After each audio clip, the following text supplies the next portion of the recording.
Spoken ইংলিশের আজকের লেসনে আমরা এমন কিছু প্রিপোজিশনস সম্পর্কে জানবো যেগুলো নির্দিষ্ট কিছু অ্যাডজেক্টিভে পরে ব্যবহৃত হয়। ওই সমস্ত প্রিপোজিশনসগুলো কোন অ্যাডজেক্টিভের পরে ব্যবহৃত হয় সেটি যদি মুখস্থ করে নিতে পারি তাহলে স্পোকেন ইংলিশে আমরা সাবলীলভাবে কথা বলতে পারবো।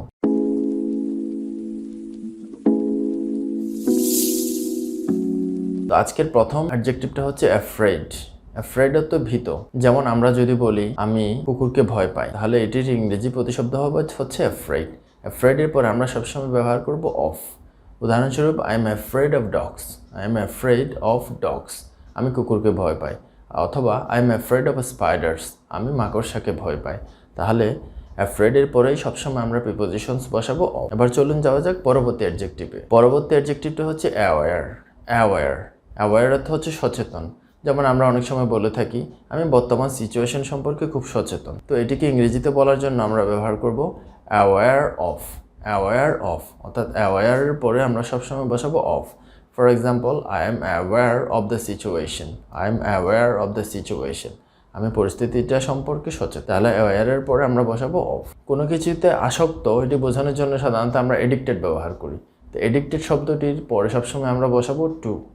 Addicted two. যেমন আমরা যদি বলি আমি ধূমপানে আসক্ত, তো এটির ইংরেজিটা হবে I am addicted two smoking. I am addicted two smoking. তাহলে এডিক্টেডের পরে সবসময় বসবে টু, এডিক্টেড টু। এবার যাওয়া যাক পরবর্তী অ্যাডজেক্টিভে। আমাদের পরবর্তী অ্যাডজেক্টিভটা হচ্ছে এক্সাইটেড। এক্সাইটেড অর্থ হচ্ছে খুব বেশি উত্তেজিত থাকা বা খুব বেশি খুশি থাকা বা খুব বেশি আনন্দিত থাকা। যেমন আমরা যদি বলি I am excited about the journey. I am excited about the journey, আমি সামনে যে জার্নিটা করবো বা ভ্রমণটা করবো এটা নিয়ে খুব বেশি উত্তেজিত। তাহলে এক্সাইটেডের পরে বসবে about. I am excited about. বাংলায় আমরা প্রায় এরকম বলে থাকি আমি কাজটি করতে সক্ষম বা আমি কাজটি করতে পারি। তো এই কাজটি করতে পারা বা কোনো কিছু করতে পারা এটি ইংরেজি হচ্ছে কেপেবল। কেপেবলের পরে সবসময় আমরা বসাবো অফ। Capable of. যেমন আমি কাজটি করতে সক্ষম, I am capable of doing the job. I am capable of doing the job. এবার আসা যাক পরবর্তী অ্যাডজেক্টিভে। আমাদের পরবর্তী অ্যাডজেক্টিভটা হচ্ছে ফ্যামিলিয়ার। ফ্যামিলিয়ার ফ্যামিলিয়ার অর্থ হচ্ছে পরিচিত। তাহলে ফ্যামিলিয়ারের পরে আমরা সবসময় বসাবো উইথ। Familiar with. উদাহরণস্বরূপ আমরা কাউকে বলছি তুমি কি পরিস্থিতিটার সাথে পরিচিত, তাহলে এটির ইংরেজি হবে are you familiar with the situation. Are you familiar with the situation. অথবা আমরা বলতে পারি তুমি কি ওই পরিবেশটার সাথে পরিচিত। Are you familiar with the environment. Are you familiar with the environment. বাংলায় কারো প্রতি সন্তুষ্ট থাকা এটির ইংরেজি হচ্ছে প্লিজড। তো এই প্লিজড শব্দটির পরে আমরা সবসময় বসাবো উইথ। Pleased with. অর্থাৎ কারো উপর যদি আমরা সন্তুষ্ট থাকি এরকম বোঝানোর জন্য আমরা ব্যবহার করব প্লিজড উইথ। তাহলে প্লিজডের সাথে সবসময় উইথ বসবে। উদাহরণস্বরূপ I M pleased with your performance. I M pleased with your performance, অর্থাৎ তোমার পারফরমেন্স আমি খুব খুশি। ইংরেজি ম্যারিড শব্দটার পরে সবসময় ব্যবহৃত হবে টু। Married to. উদাহরণস্বরূপ আমরা বলতে পারি she is married to a doctor. She is married to a doctor, অর্থাৎ তার বিয়ে হয়েছে একজন ডাক্তারের সাথে।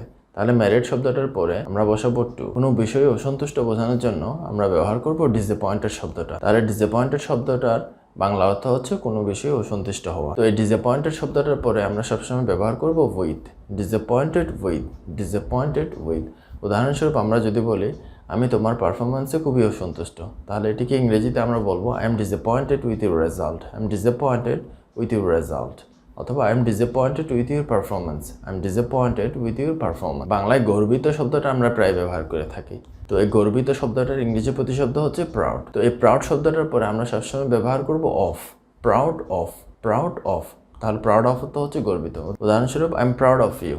I am proud of you, অর্থাৎ আমি তোমাকে নিয়ে গর্বিত। তাহলে প্রাউডের পরে আমরা সবসময় ব্যবহার করব অফ, অর্থাৎ প্রাউড অফ। কোনো কিছু নিকটে বোঝানোর জন্য আমরা ইংরেজিতে ব্যবহার করব ক্লোজ টু। Close two. তাহলে ক্লোজের পরে আমরা সবসময় ব্যবহার করব টু, নিকটে বোঝানোর জন্য। উদাহরণস্বরূপ is your house close to your office. Is your house close to your office, অর্থাৎ তোমার ঘর কি তোমার অফিসের কাছাকাছি। তাহলে কাছাকাছি শব্দটির ইংরেজি প্রতিশব্দ হবে ক্লোজ টু। Close two. বাংলায় দায়ী শব্দটির ইংরেজি প্রতিশব্দ হচ্ছে রেসপন্সিবল। রেসপন্সিবল। তো এই রেসপন্সিবল শব্দের সাথে আমরা সবসময় ব্যবহার করব ফর। অর্থাৎ রেসপন্সিবল ফর। যেমন আমরা ইংরেজিতে যদি বলি I am not responsible for the incident. I am not responsible for the incident, অর্থাৎ এই ঘটনাটার জন্য আমি দায়ী না। তাহলে এখানে রেসপন্সিবলের পরে আমরা ব্যবহার করলাম ফর। কোনো একটা জিনিস কি দিয়ে তৈরি এটি বোঝানোর জন্য আমরা ব্যবহার করব মেড অফ শব্দটি। Made of. মেড অফ শব্দটি দিয়ে বোঝানো হয় কোনো একটা জিনিস কি দিয়ে তৈরি। উদাহরণস্বরূপ the house is made of bricks. The house is made of bricks. ঘরটা বানানো হয়েছে ইট দিয়ে। তাহলে আমরা মেড এর পর ব্যবহার করলাম অফ। আজকের লেসনটা এ পর্যন্তই।